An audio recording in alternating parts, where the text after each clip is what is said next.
lot of them. And Cora Lou is in charge of programming for 2018.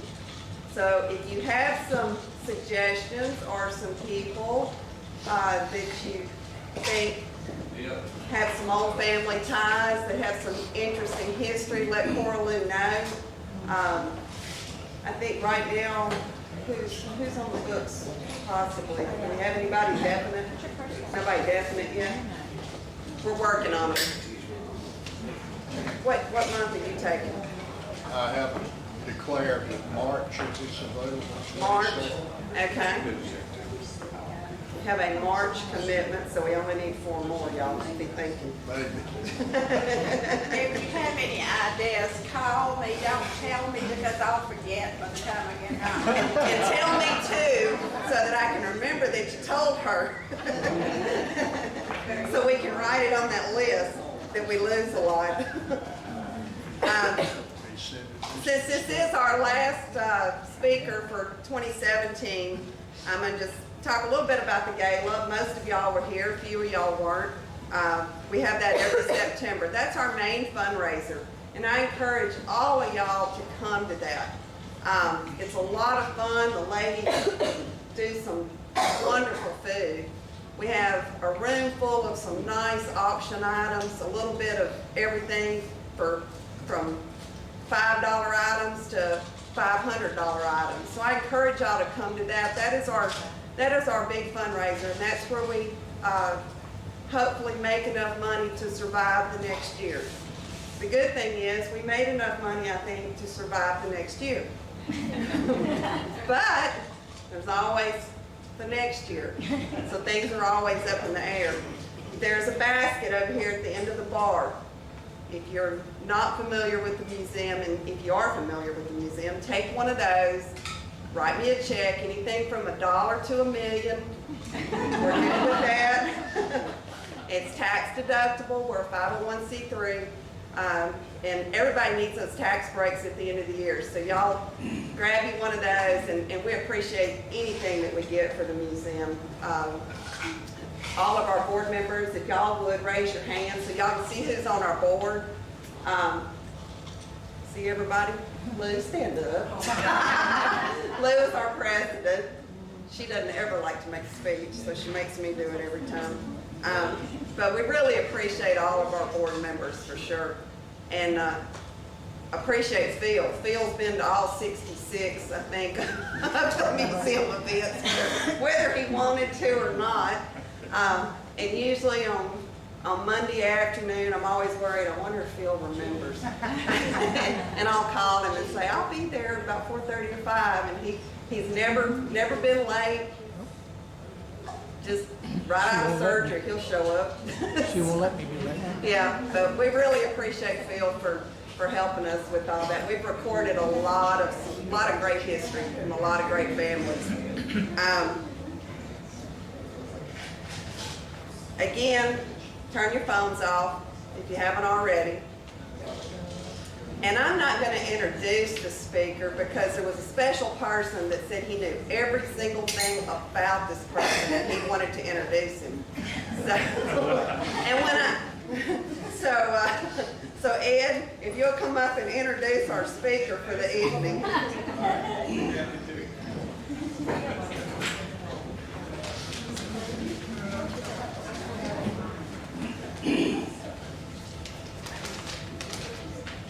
Probably do this without reading it, but I'm going to read it and make sure I don't leave anything out. Our speaker tonight is a Minden native. He was born in Minden in 1936, one of 5 children. He grew up here, was very active in the Cub Scouts and the Boy Scouts, where he achieved the Eagle Scout Award. He was very active in 4-H, and he played football on Minden High football team. He graduated in the top 10 in his class in 1954. Then he went to LSU, where he studied his pre-dental. Went on to Loyola Dental School in New Orleans. In New Orleans, he met the love of his wife. Miss Faye Lager. After graduation, they married, Spent the next 2 years in San Diego, where Billy was in the Navy Dental Corps. After his 2 years in San Diego, they moved to Thibodeau, where Billy established his dental practice. In Thibodeau, they raised 3 children, Frank, Melanie, and Stephanie. After Billy's retirement, he enjoys hunting, fishing, but mostly spending time with his grandchildren. It gives me great pleasure to introduce my lifelong and very good friend, Dr. Billy Frank Kalpakis.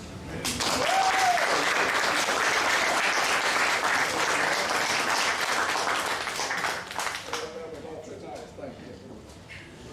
I want to thank Shelley and Corlew for getting me to do this because I didn't want to do it. And they forced Edward, forced me. That's how I got here.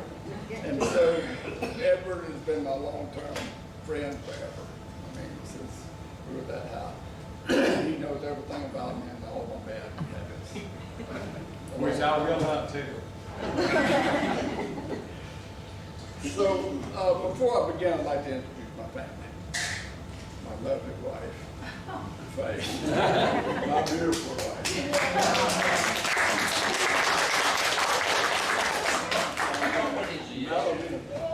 Frank, my oldest son, is not here. He lives in Tampa, but he did send my granddaughter over here. I'll tell you about her later. And then Melanie is my daughter, my oldest daughter, and Stephanie is my youngest daughter. They both live in New Orleans. Melanie has 3 children, and Stephanie has 1, my youngest grandson. And then my sister, Mary, who's been with me forever, is right there, and she's about to cry because she gets emotional. She's emotional. And Nina, Frank sent Nina over here because, as Nina says, not only is she my first grandchild, but she periodically reminds me that she's first, number 1 by birth, and also number 1 by by preference. Anyway, Dinah just graduated from LSU, and she lived in New Orleans right now. All right, now, my family, both my mother and dad, were both born in Paris, Turkey. So they're Greeks, 100% Greeks. But just to give you an idea, a map of that area. This is Greece in here, this is Italy, this is Turkey coming around here. This is the Black Sea, Russia's up here, Montenegro, Serbia, and so forth up here. And the GNC is right here. The GNC, Black Sea. This is the Bosphorus Strait. This separates Europe from Asia Minor. And then this is the Sea of Mara. And in that Sea of Mara is a peninsula called Kysikos. And the town that they were from is Paramus. It was the biggest town. There's several towns all around the perimeter of the peninsula. But Paramus was the biggest town. It's no longer called Paramus. When the Turks took over, they renamed it, and it's written down here. This is the Bosphorus Strait. World War II, you know, these are all important shipping lanes they control. But that's where the peninsula is. All this is Greek, all these islands are Greek. Over the years, all the western part of Turkey was settled by Greeks. All this. They were all Greek settlements. They spoke the Greek language. The Turks didn't mess with them too much.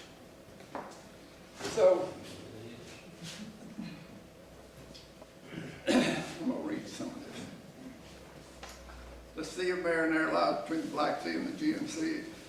And I regret, as a teenager, not asking my parents how they got here, what they did. Because they never really spoke about where they came from or what they did and how they got here. Every now and then when I was a kid and they were speaking to each other, parents, or friends or relatives, uncles, aunts, they'd be speaking in Greek and you'd pick up this, that, and other, but you never really got a full picture, and I regret that. And Mary, she doesn't know either, so that's just the way it was. And my father, his name was Frank, author, Kalpakis. Fotis is the Greek for Frank, and Anastasio is the Greek word for author. In Europe and all Greeks, when you're born, you take your middle name becomes you take the first name of your father. So Mary's name is Mary Frank Kalpakis. My name is really Basil, but Bill is the name for Basil. Bill Frank Kalpakis. And All my brothers and sisters, they have Frank in the middle name. And the reason for that is, when you're in a town, you got lots of same last names, you know who those kids belong to. And that's all it's about.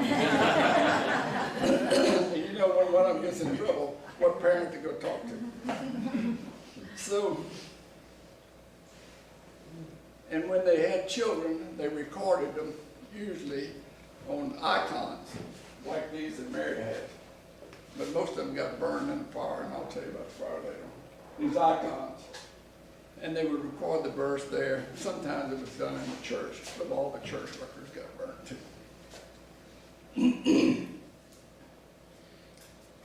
Now, my dad's father, my grandfather, was named Anastasio.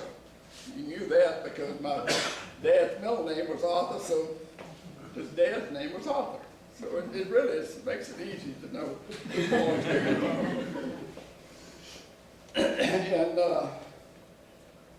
as far as I know, he had a farm on the outskirts of Paris, a sheep farm, other animals, and we think that he died at an early age. We're just not real sure about that. But he also had fishing boats too. So his wife, my grandmother, her name was Anastasia, that Anastasia. So, and I have a sister that's named Anastasia, but she died at an early age. She was named after my grandmother. And her family had fishing boats too. My grandmother, my dad's mother, grandmother, yeah, had fishing boats. So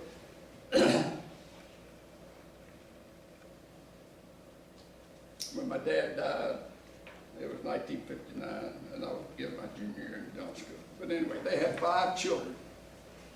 My dad, their grandmother. Okay, so my dad's siblings were John. His name is Ionis in Greek, but that's John, and so his middle name would be Arthur, Anastasia. And this is him. I take after him.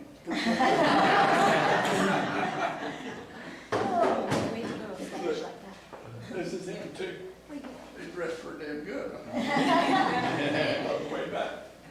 That was my dad's oldest brother. And then after he came my dad, Fotis, Frank. He was the second oldest, and he was born in 1893. We don't know when Ionis was born, but we know he was older than my dad. And then there was Maria Arthur. She was the oldest girl, and she was born in 1897. And I remember my father brought her over from Greece. And about 1954, I was a senior, and then also going to LSU. She was here about 2 years. She had the most beautiful complexion of any person I've ever seen. It was just gorgeous.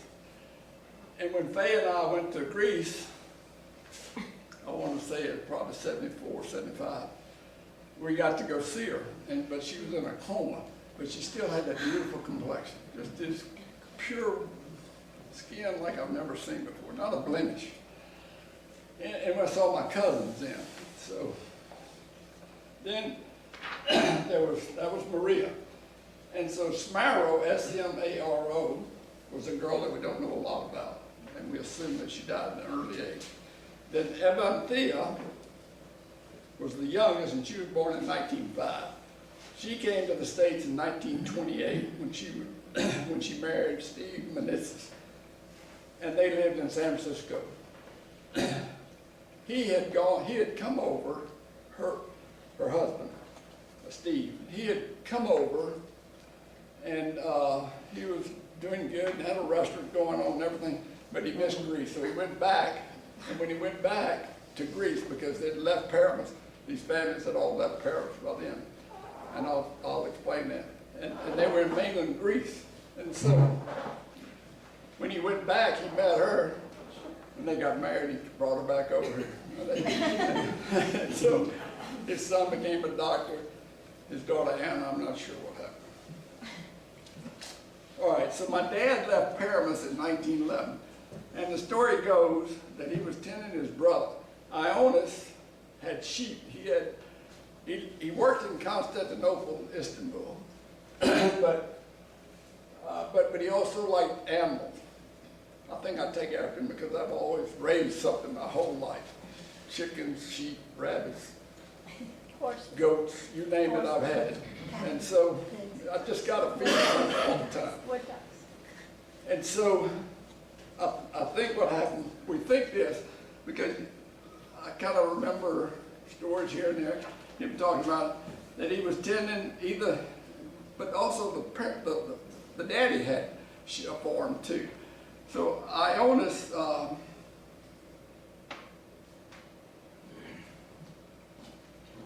was in Constantinople working. Daddy was tending the sheep, and he had some altercation with a Turk.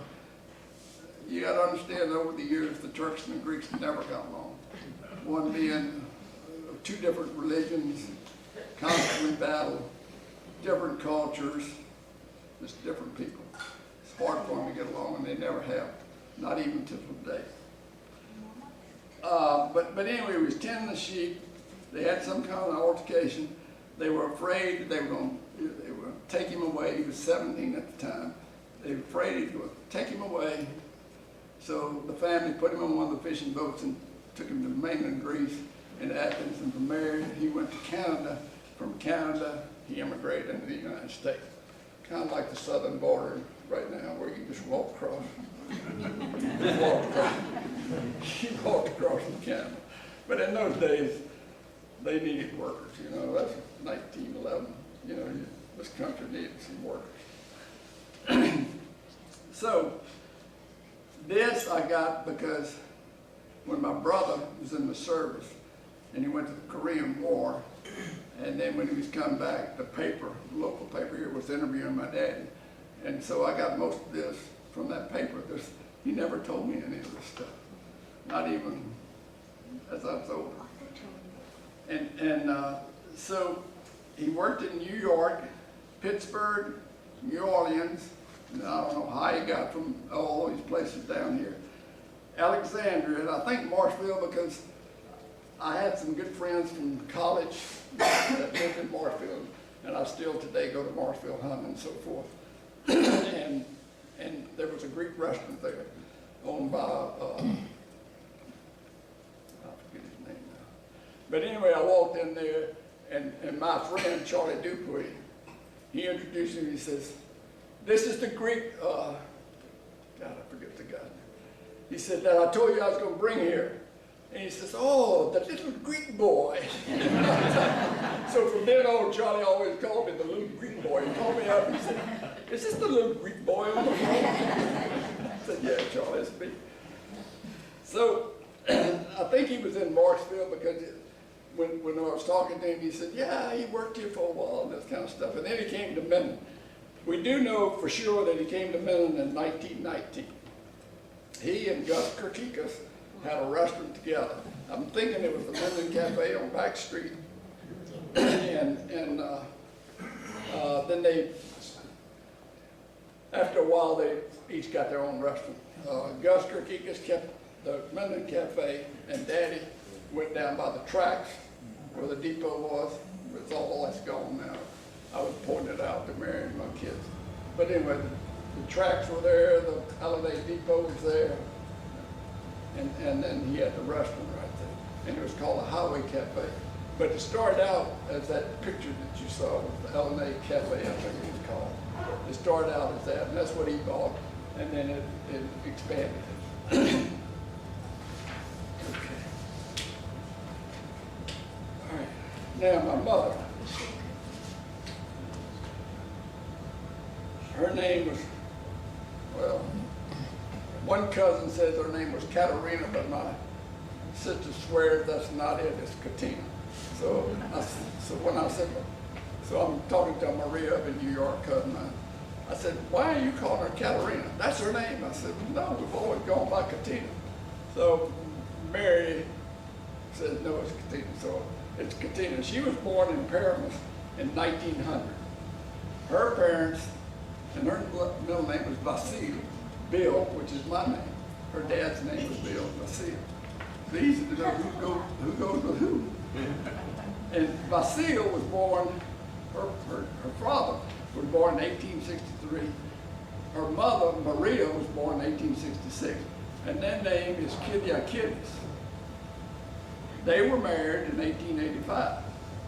Vasil's parents, my grandparents, were Ionis, just like John, and Kristalina, that's crystal in American, in English. Kalpakis, Kyriakidis.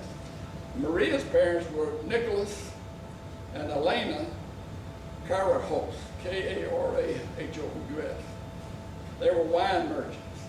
My mom died at age 80 in Baton Rouge, November 6, 1980. My mother had 10 siblings. 3 of them died in childhood. So there was 8 siblings. 7, no, they had 11 siblings, because there were 8 of them that came that were living.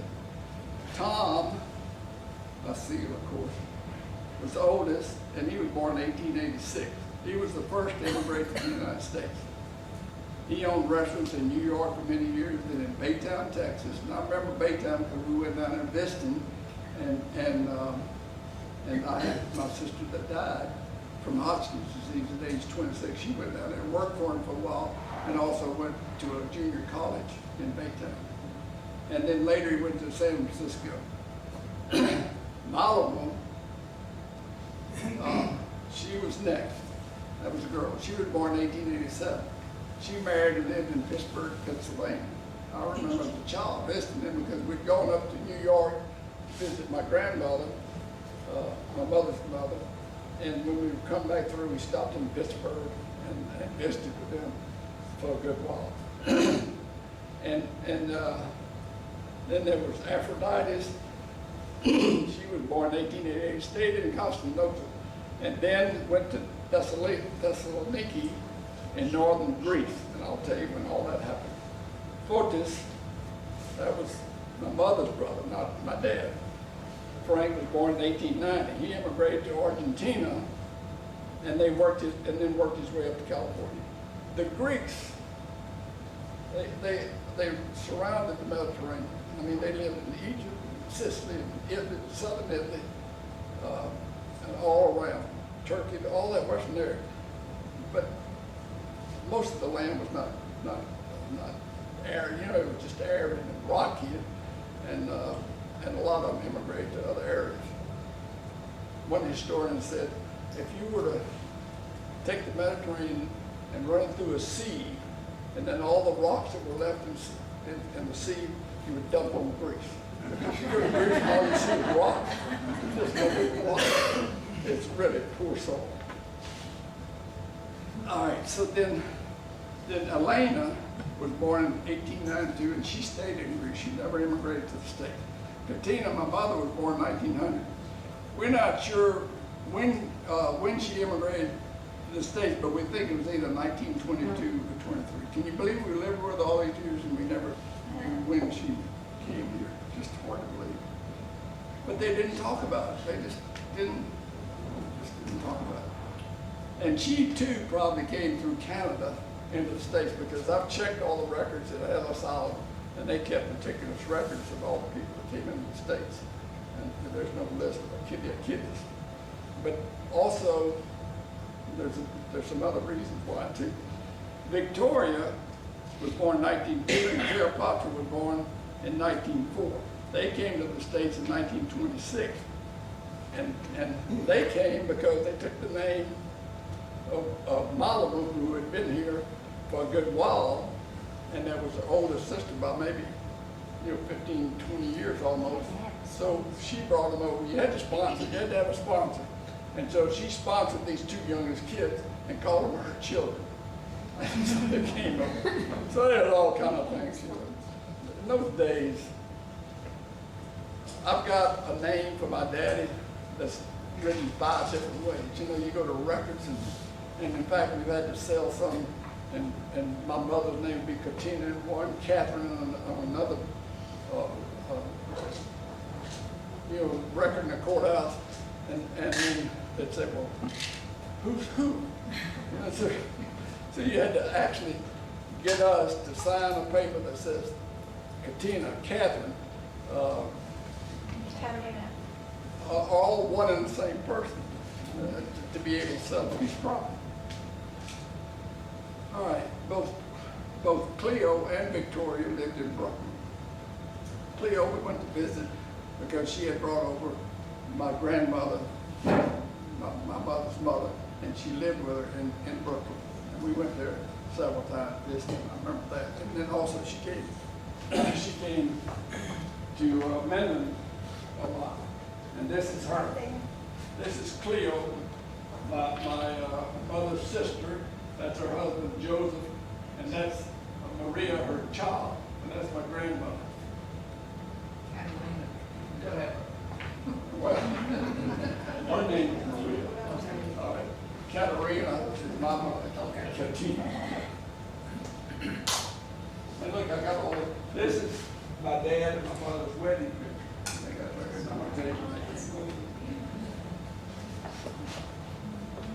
I got all kinds of stuff here.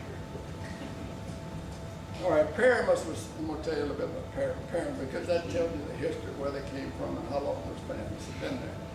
It was founded in 1000 BC, before Christ.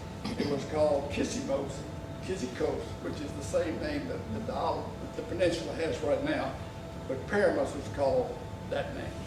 And then later on they dropped it and called it Paramus. It was a thriving port city, one that rivaled in those days Athens and Sparta. And that's a long time back. In 1060 AD, an earthquake completely demolished the city, just destroyed it. But they built it back, and it flourished for about 2,000 years because of its location and where it was right there. All the trade routes came through the Bosphorus Straits and through that Sea of Marmara and the Aegean.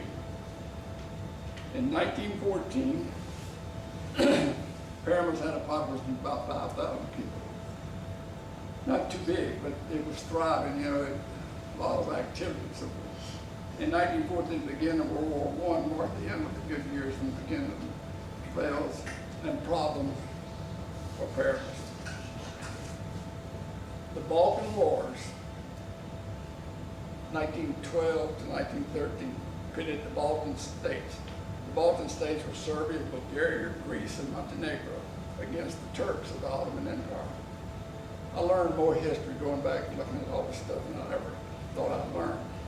But let me tell you, when you read this stuff and the problems that those people went through, you want to get down and kiss this earth.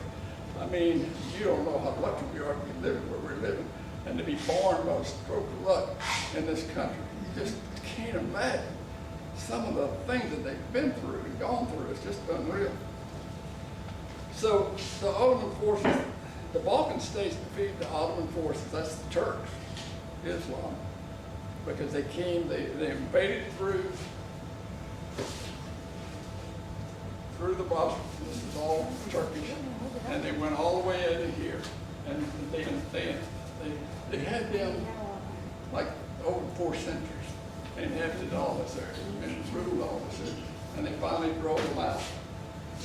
And 404 centuries of Turkish rule ended with the Balkan Wars. You think those people weren't happy? Can you imagine living for 400 years under somebody else's domination? It blows my mind. I can't even think of all that.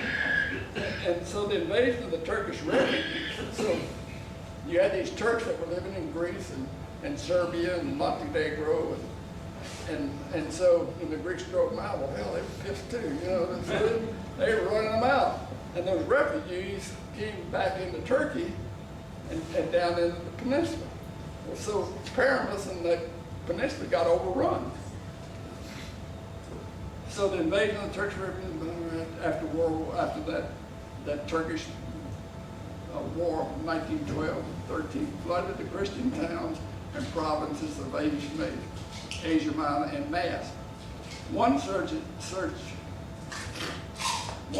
encouragement was made to the towns of the peninsula of Kisiko, where Paramus is, in 1914.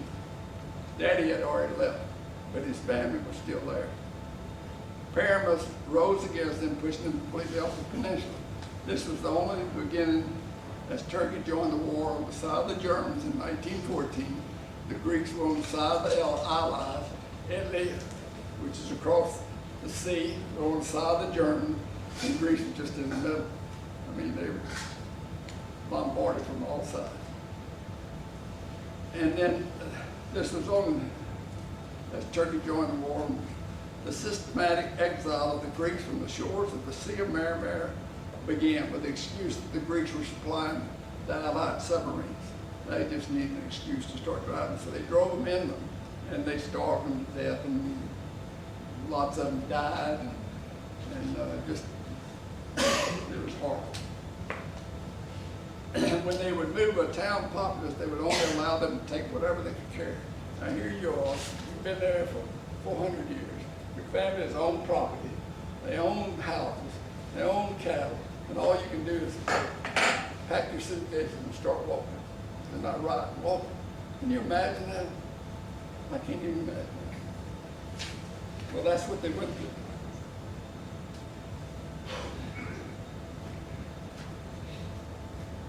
All livestock, you know, the Turks just took them over. Thus, the Greek populace of the towns along the western coast was taken to the interior of Minden, Asia Minor, and dispersed among the Turkish towns to die of hunger, hardship, and sickness. Paramus could not escape this fate, and the orders for leaving came July the 17th, 1915, to move the whole populace off that peninsula.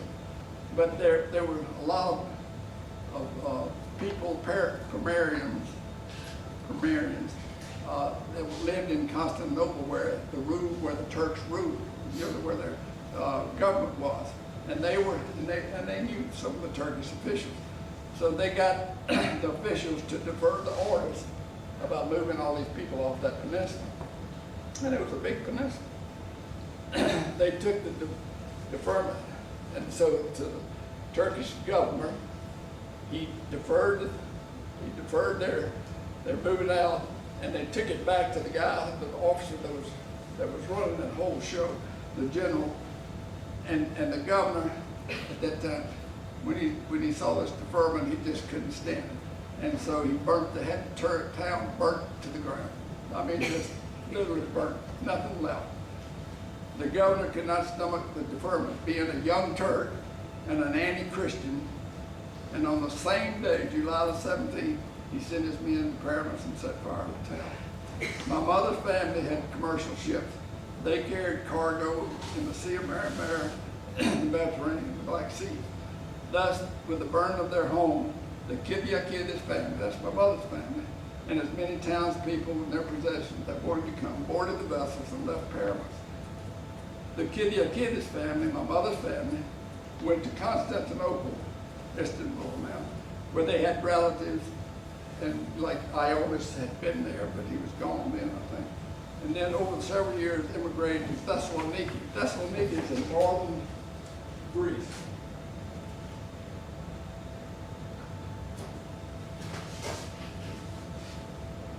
This is Greece right here. So they were right here, and they took the boats and went to Constantinople and Istanbul, which is right there, right where the Bosphorus Strait is. And then from there, they took ship and went to Thessaloniki, which is this northern Greece area. That's a beautiful area up here. So that's where they ended up settling. But they didn't do it all at once in mass. One go and then another go, but that's where they all ended up.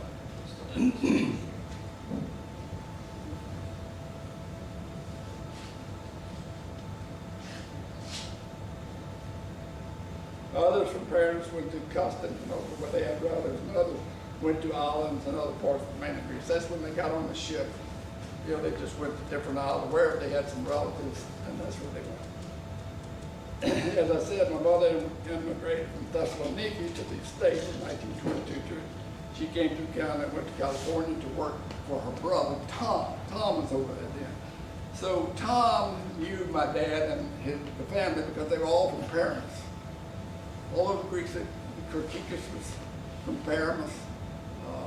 In Shreveport, all those Greeks, most all of them were on that island, the peninsula of the Kissy Coast. And the Greek church, St. George, Greek Orthodox Church, was one of the first Greek Orthodox churches to be formed in the States. And Daddy, I know, donated a lot, helped build it, along with all the Greeks that were here. But they all came from that same area. They knew each other, they knew the families, and they'd been there for ages, for a long time. It wasn't just, I knew you here or I moved there. They knew all the families. So Tom knew of Daddy and his family. So when Katina, my mother, went over there, he talked to my dad and he said, look, you ought to meet my young sister. You might get along with her. So where it goes, she came down to Minden. Dad had been here about 6 years by then. And so obviously they got to know each other and liked each other, because they got married and they had 5 kids, me being one of them. Daddy had been in Minden 6 years. He knew a lot of people, and because of the restaurant and people coming in, and so my understanding is he had a big wedding, and that's them right here, and there's a marriage license there, and they've got some people that I even know, some Frasers and some that signed as witnesses. And they had a big wedding party and everything, and I understand it was catered pretty good. Daddy Oh, Lord. And my mom and dad had 5 children. Stella, the oldest, was born in 1928. She lives in Baton Rouge. Arthur Frank, my brother, he was born in 1930. He lives in Baton Rouge. Anastasia, we call her Chasua, that's Anastasia, Chasua. She had a lot of names, but she died in Minden from Hodgkin's disease in 1957. She was age 26. There's some pictures of her here.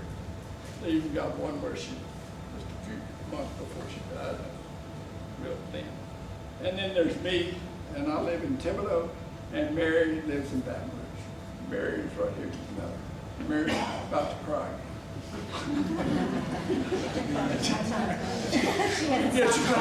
She gets emotional real easy. Let me give you a little timeline about Greece and how all this and what caused those people to immigrate. And all they're looking for is a better life. But you have second thoughts about this, that, and other. But they got to be vetted. I don't care who you are. You just can't let anybody and everybody cross into your border. You're going to end up with nothing. You're just going to be destroyed. They were vetted to a certain extent, but back in those days, you needed so many people over here. But anyway, that's politics. So the Roman period was 31 BC to 568. That's when the Roman Empire controlled all that area. Then the Byzantine era was when the Roman Catholic Church, the Romans, and you had the Roman Empire that was controlled by Rome, and then you had the Byzantine, most of the Greeks, and they were in Constantinople. That lasted from 556 to 1453. Emperor Constantine is really the reason why you're Christian. And back in those days, he decided that Christianity was going to be the law of the land. And that's when he decreed that Christianity was the law. Back in that time, only 10% of the population was Christian. In hardly, in 2.5 centuries, which is 250 years, it went from 10% Christian to 100% Christian. Now that's a small period of time, 250 years to take all those Greek gods that we had up there and get rid of all that and become Christian. Now the Turkish occupation was at 300 or 400 years, from 1453 to 1829. The Turks, Ottoman Turks, just came into Europe, Southern Europe, and took over. So when the Greeks ran them out, I mean, it was jubilation.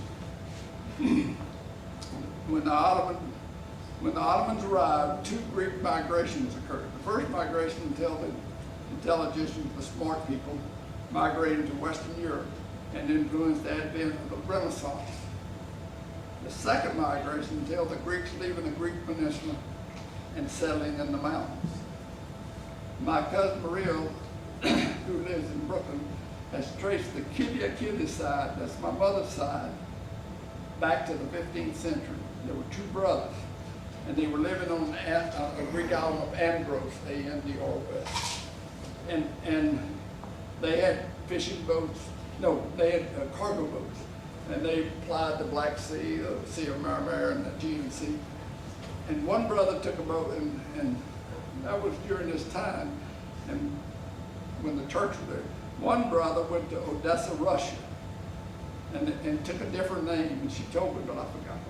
The other took a boat to Kyzykos Peninsula, the one where my parents were, and he took the name Kalpakis. It wasn't that name when before there was another name, but that's what he became. There was a reason, I forget what it was. And thus that was the start of my mother's family in Paramus.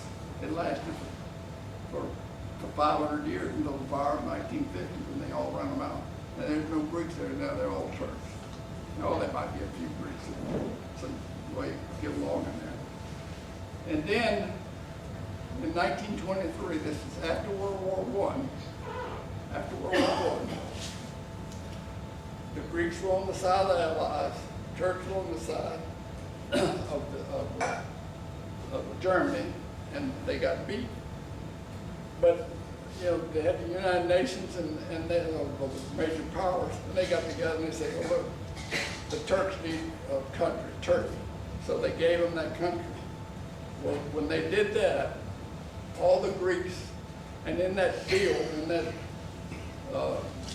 they exchanged all the Greeks that were living in Turkey, what they said was Turkey, but they had to be expelled, and all the Turks that were living on Greek islands and so forth, they had to go back to mainland Turkey. It was about 1 million Greeks and about 400,000 Turks that happened in 1923. How would you like to be living on an island, and all of a sudden they say, take your suitcase and go?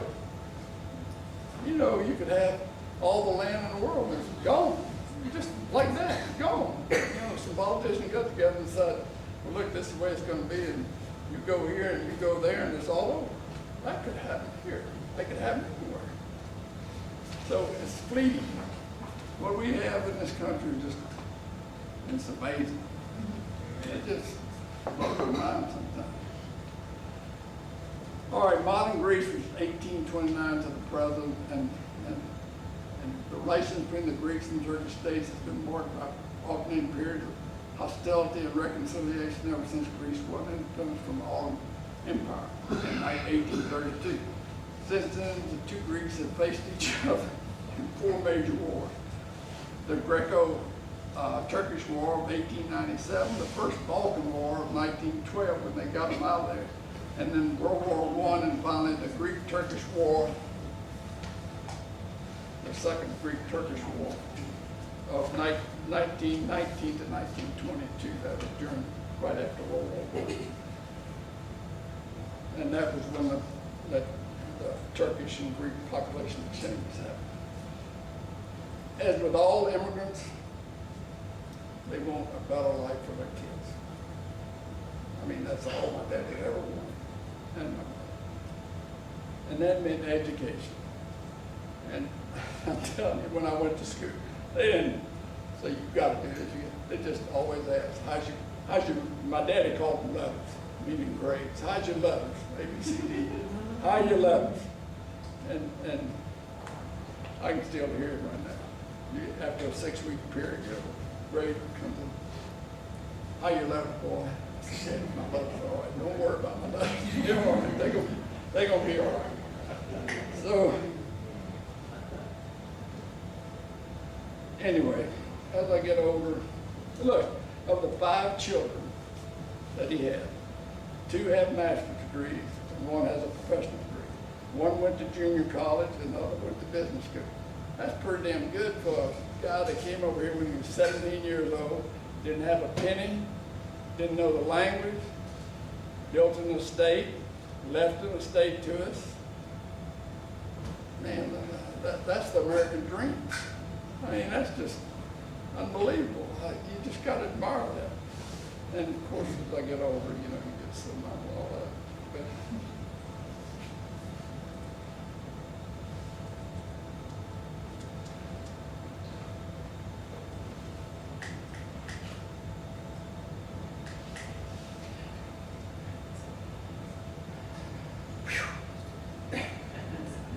anyway, I look back on his life. I just don't know why. He worked hard. He was unassuming. Devoted to his family. I can't even imagine how much confidence he had in himself to do what he did. Come over here, no one. But he's not the only one. There was a bunch of them did that, and they all did well. Anyway, but not to have any schooling or very little, maybe 3rd grade or something, to learn the math skills, to learn the business skills, to carry on a business, to send his kids to school, to amass a small estate. It's mind-boggling. I mean, most kids don't even think like that anymore. At least I didn't know. He did this with no government support, nor handouts, not the first one. I don't think he would have taken one if they gave it. In all honesty, I don't think he would have accepted any charity. Let me tell you something nice you'll like. When I went up for Eagle Scout, I'm gonna tell you how I became a dentist. It was just, the paper was right over here. Jimmy White and I I think it was 1951 or something like that. And the paper was interviewing us. And he said, so they interviewed Jimmy first. Jimmy was about 6 months younger than I, and he was in grade 1 below me. So he said, you do this, what are you going to be when you grow up? He said, I'm going to be a minister. Well, I started thinking, I said, oh God, man, I got to think of something. So I look out the sign at Dr. Collins' office. That big sign out there said dentist. Right over there. So man, I said, I knew it was coming. I said, boys, what you gonna be? I'm gonna be a dentist. So don't you know, I go home. I go home and you know, they print the paper and all this, and they hear about the parents hear about, man, he wants to be a dentist. We haven't pushed anything. He all on his own wants to be a dentist. What the hell? I didn't know what I wanted to be a dentist. My mind, when you're in a sophomore in high school, you don't think about that. So I go to LSU. And in my class, I think I'm the only boy. There's a bunch of girls that went to LSU, but I'm the only boy, I think, out of my class that went to LSU. And I just happened to join a fraternity. And my big brother was going to dental school. He was a junior. And he was going to Baylor Dental School. And I said, well, that's all right, you know, maybe I'll be a dentist. But I did like to draw, and I could draw, and I could. sketch and all this kind of stuff. So I took, your first year, you can take just about anything. But I was either going to be an architect or a dentist. And then with my big brother was going to dental school, well, that just kind of fed that way. So then I started taking all the science courses, zoology classes, and all that stuff I needed to do. Took that 2 tests, went to Loyola. Boy, Charlie, my friend Charlie from Marshville, his old Pontiac, black Pontiac, went down, got interviewed. So I go down there, and you're supposed to be interviewed by the dean, by the priest of the dental school, and by 2 other faculty members. So I go into Miss Oldmeyer's office. She ran the school as secretary, dean's secretary. So I go in there, and there's a guy standing there, and he was being interviewed too. So I was first, and so Dean Houghton was not there. He was on some trip or something. So they sent me in to see the associate dean, and it was Dr. Smith. He was an orthodontist, but he was from Homer, H-O-M-E-R. So I go in there, and he said, "Where are you from?" I said, "I'm from Minden." You know, he starts talking about North Louisiana. We just sat there and talked about North Louisiana. He didn't ask me one question. He said, well, that's all good. So I go outside, and Miss Oldmeyer's not there. And there was a guy sitting there. I said, "Well, where's Miss Oldmeyer?" "Well, she left." I said, "Well, what am I supposed to do?" He said, "I don't know." So I'm sitting around, I'm looking, I don't know what. So I just put the papers down on her desk, and I left. I went back to LSU. So I get a letter in there, and she says, "Look, you've been accepted to dental school, but you didn't see the father, the priest, and one of the other teachers. Next time you're in New Orleans, would you come by and see him?" And I read that letter, and I said, "Now, let me think this. I've been accepted, but now they want me to go talk to the priest and another guy, and what if I screw up?" I said, "I don't think I'm going to do that. I'm just going to show up and tell them." And that's what I did. I showed up. So let me tell you, so the guy that was sitting there was Anzalone. His last name was Anzalone. Tony Anzalone. So we're in class, and Tony comes up to me and he said, "Man, I never thought I was going to see you here." I said, "What are you talking about?" He said, "Well, when Miss Oldmeyer came back in, she wanted to know where you were." And I said, I just told him, I said, "I think he went back to LSU. Well, he was supposed to see this, this, and..." He said, "When I saw you here, I couldn't believe it." He said, "I thought there was no way you were going to get accepted." One other story, and then I'm done. Floyd Ken and I were great friends. In 1952, when his daddy got elected governor, he went to Swanee, and then, of course, his daddy was governor. So, but they would come back during the year, something and so forth, Christmas and all that. And Floyd, being up at Swanee in all boys school, he learned how to play poker. So he'd come down and teach us how to play poker, and I was a pretty good learner.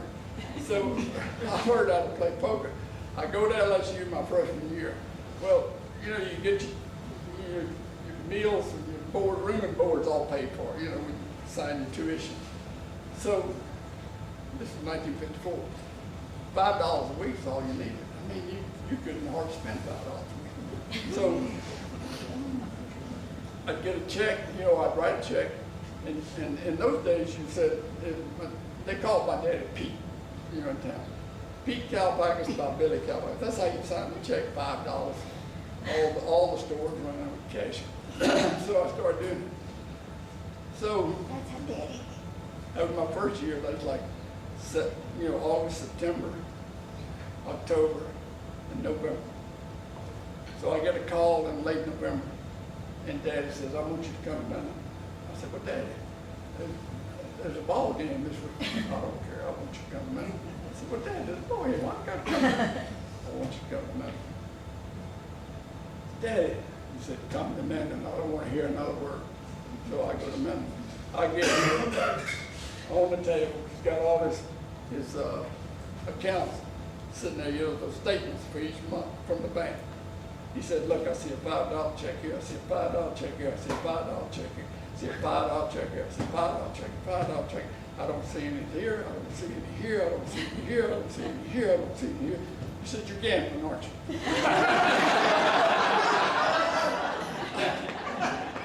Boy, you better stop gambling. I've done all that, I'm telling you, you're gonna lose your butt, don't gamble anymore. I said, Daddy, I won't gamble anymore. I'm an 18-year-old kid now. I won't gamble anymore. Well, I learned a big lesson. I went back to LSU. You know I'm not gonna stop gambling, but I wrote those checks. I'll never quit writing a check the rest of my life.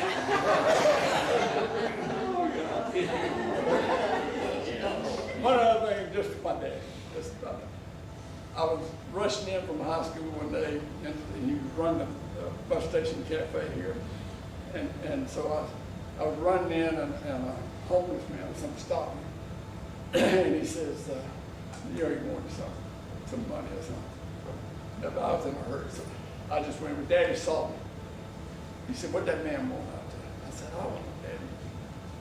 You know, bum, whatever. He said, go out there and get him and bring him in here and tell him you're going to give him a meal.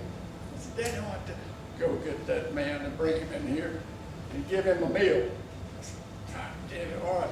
So back I go, I get the man, I bring him in, got to serve him a meal. Well, he served a lot of meals for free. I mean, a ton of meals. I never saw him turn anybody down because of money. Just didn't happen. He was a good man. That's it. If y'all got any questions, I got a bunch of pictures. I got Greek baptismal certificates. I've got whatever. You know, old time. Any questions?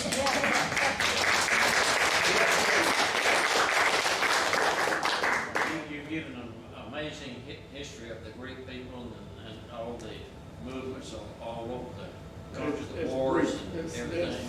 What was the, other than wars, what was the moving factor? Was it religion because you had the Greek Orthodox and the Roman Catholic? That wasn't so bad. They just split because,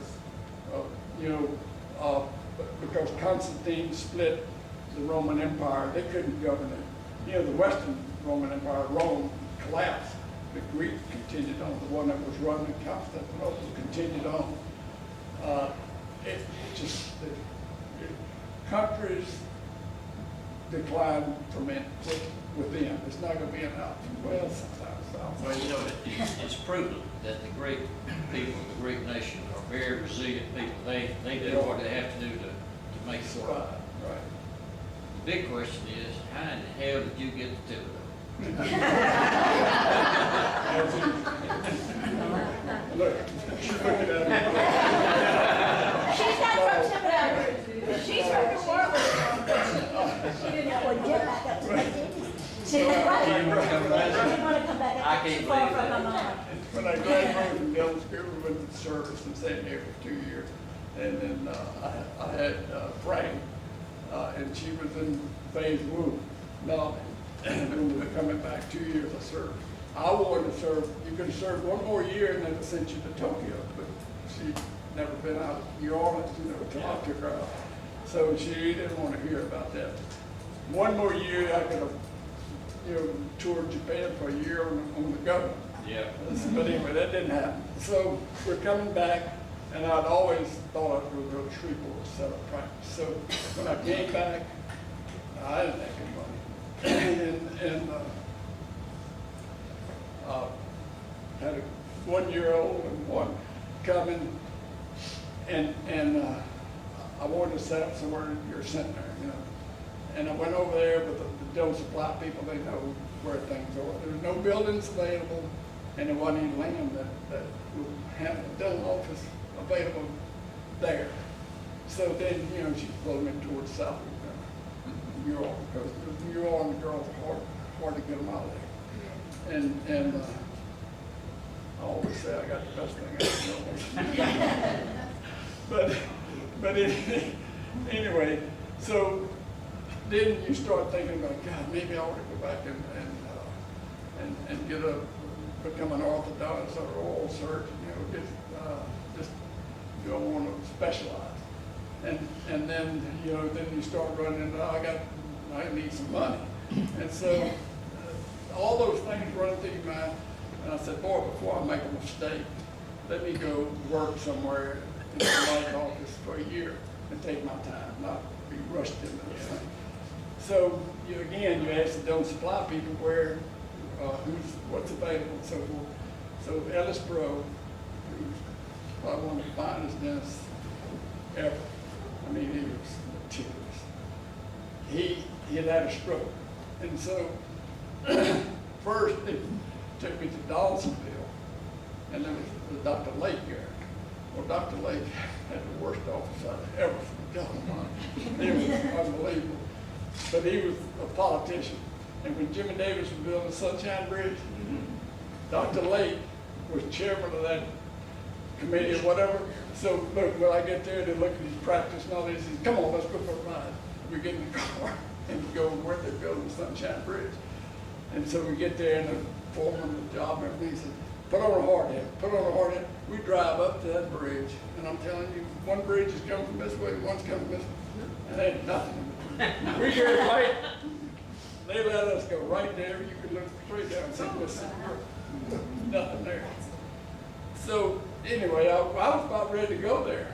And then Jimmy Bordelon, an orthodontist, was getting ready to go back to become an orthodontist. And he had worked with this guy in Thibodeau. So he says, Dr. Bro, he says, look, he says, and he had worked for this Dr. Lake for just a few months. So Dr. Lake had told me, so I said, well, I know Jimmy, he was a year ahead of me in school. So I called him and he said, man, you don't want to go there. He said, that's the worst place. He said, don't go there. He said, look, I'm getting ready to go back to ortho school. And he said, why don't you come talk to Dr. Bro? He said, boy, you got to find him practice. So I did. I went back and I talked to him. He said, well, I'm looking for somebody permanent. I said, I can't give you that. I said, I will give you 1 year. I said, I'll stay for 1 year for sure. Oh, well, and then finally he said, all right, I'll give you 1 year. Well, we got there and we started meeting some people and was hunting and fishing, and people are nice and close to New Orleans, you know, hour here in New Orleans. And so just a whole bunch of that. Nice. It's very similar to Thibodeau, except it's flat. You know, just very similar. About the same population, had college there, Nichols College. And so we started meeting people. Before you know it, after about 6 months, I went to Dr. Rowe, and I said, Dr. Rowe, I said, look, my wife likes it here. Maybe we work something permanent out. Well, we started fiddling back and forth and back and forth. We never could come to an agreement. It was like, it just didn't work out. So I said, look, I'm gonna settle the price. He said, okay. He was not upset or anything. So that's how we got there. And I regret it. Well, you know, although you've been gone, how many years from Minden? Long time. We have basically followed you through Ed Brown. Ed Brown being our good friend. But I say this to you with all candor and sincerity, that you have a true friend that loves you and respects you immensely.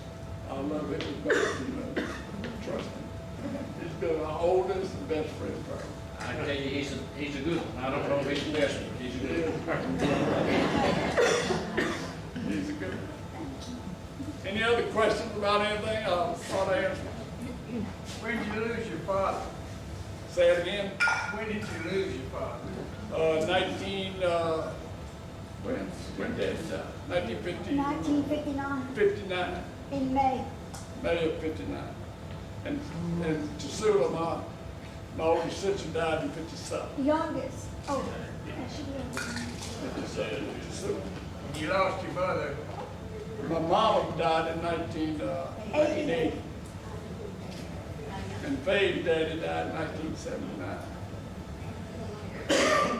Well, you know, one of the amazing things to me about the Greek people, and I have some other friends that are Greek good friends, but the resilience of the Greek people, it don't make a difference what's happening in the world. They can make it work, and they persevere. They don't quit. Yeah, And you look at your dad, he came here with a lot of difficulties and made a success, raised a good family, and made a contribution. And why can't we have that in the world today? Look, I forgot to tell you, my mother made all this crochet. She made all my kids crochet bedspreads. Look, when she was getting old and she couldn't hardly see, she did it by counting. She made every one of these deals, and there was a lot of them. And she couldn't even see it. It was all by counting towards the end. And then put them all together with different, rosettes and stuff like that. She made all this, all these, My lace. No lace. all this stuff. Tiny It's really, Yeah, they're amazing. but that's what they taught them. They taught them how to cook and how to sew. I think All that's this- that age. I have a question. Yes. How old was Yo-Yo when the guys? How old were they? Katina, Yeah. Yeah. We call they it got Yo-Yo. married in 1925. She was born in 1900, she was 25. Daddy was born in 1893. And so he was 7 and 25, he was 32. 7 years And then they difference. had 5 children. Yeah, and they had a couple of miscarriages. Wow. That's older for a guy. What else, did I leave out? What else? Well, Melanie said I should tell you why he started wrestling, because that's what he knew how to do. And most Greeks that immigrated over here went to wrestling. And then, of course, their kids became everything. But most of them, I mean, in Shreveport, every Greek family had a restaurant. The ones that immigrated over here. Here in we had 4 Greek families when I was a kid in Minden, and they were all restaurateurs. It's just what they knew how to do. Are you a good cook? Yes. I do. So is my mom. My wife's a good cook, They're both very good. And Uncle Arthur as well? and my brother can cook. Yeah. The girls don't cook very did all of them. Stella can't cook either. I don't know why. I'm not a Greek But they cook. know how to sew. Stella's a fantastic. I'm no Greek cook. And at one time she had a store something. No Greek dishes. No, Yeah. she was That's it. a She works in librarian New York. that went into. Arthur's a great cook, he was, and the boys were great cook, yeah. Anything else? Great place in the south. Yeah,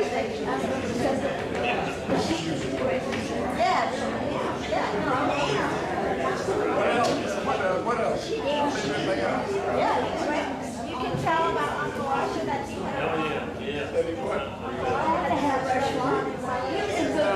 My brother, he got a degree and a master's degree in geology. And didn't use any of it. Over to Russia, ran Russia. But I knew I didn't want to run Russia. It was too much work. What else?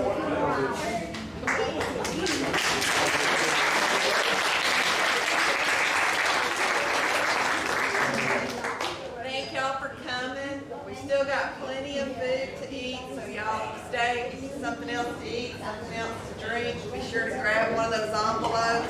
And don't forget, the DVD will be for sale in a couple of weeks, unless we forget. We do sometimes. But thank y'all again for coming. Wait. One more thing I forgot to say. Daddy had a HI-Way Café program. And when I was, it was during World War II. During World War II, I was like 8 years old, and 9 years old when it ended. But about when I was 8 years old, my brother was 8 years old, 16. Daddy, the troop trains would come through L&N Depot down there, L&A Depot, and he had radio contact with them because he knew all the conductors and everything. They would call when a troop train was coming through. So when he knew a troop train was coming through, he had a grill that was this big at HI-Way Café, and it's huge. He'd put 100 hamburgers on there and make hamburgers. Look, that'd be hardly, you know, good hamburgers, but nothing fancy, you know, with mayonnaise and mustard, meat and things and rotten. And my brother and I would go out there, and I remember they were starving. They would have eaten anything. But look, at that time, Daddy sold hamburgers for 10 cents a piece. 10 cents a piece. We sold them for 20 cents. And look, they would have paid more than that. They were sort of more, but we paid Daddy his 10 cents. My brother and I keep up. And I amassed enough money over the years to buy some cattle when I was like a sophomore in high school. Because we had a little 20-acre plot of land over here off of Highway 80, going east. And I raised cattle over there, three cows and some calves. And I didn't make any money there, but I didn't lose my money. I got my money back when I went to LSU. And so, what else? I have something to say before you're through that everybody needs to know. The thing I remember most about your family and those restaurants is how they fed everybody.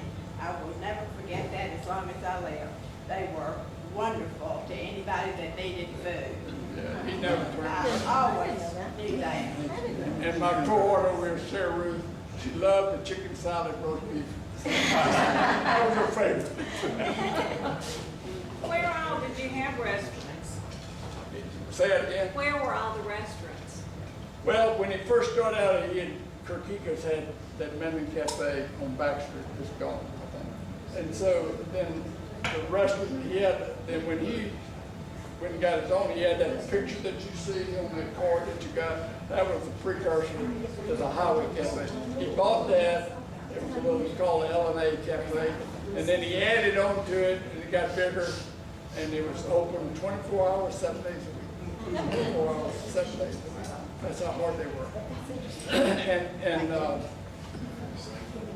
it got, you know, he made it bigger, and that was all. Then he sold it, stayed out of the restaurant for about a year, and then bought the Bus Station Café, the Trailways Bus Station. We went over here about bang. Where did he go after that location? He died. Okay, he He died. died. Had he already retired? No, he died while he was working. He had a massive heart attack. I had to come back from dental school and get rid of all the equipment and all that kind of stuff. But you can do all that when you're a kid. You can't do it now.